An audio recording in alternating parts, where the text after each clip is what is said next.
గతంలో జరిగిన తప్పులను మీరు చేస్తున్నారు. ఇప్పుడు కూడా తప్పుడమే మార్చమంటున్నాం. మాకు అన్యాయం చేయమంటారు. ఎలక్షన్లో మాట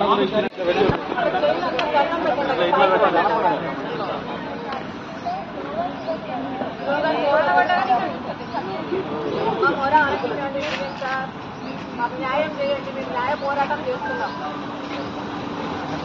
అడిగే సమస్య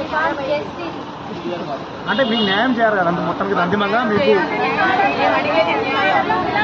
తప్పు జరిగింది. తప్పుడు మాకు న్యాయం చేయాలి.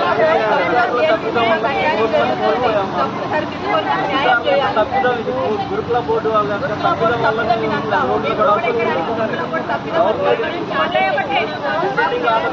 అవ్వలేదు. కామన్ పేపర్స్ పెట్టి డిసైడింగ్ ఆర్డర్ ఇవ్వకుండా మాకు అన్యాయం చేశారు. కాబట్టి మేము న్యాయం కోసం రోడ్లెక్కవలసినటువంటి పరిస్థితి ఇప్పుడు మాకు నెలకొన్నది. దయచేసి సీఎం గారు మమ్మల్ని పట్టించుకొని మాకు న్యాయం చేయాలని మేము కోరుకుంటున్నాం.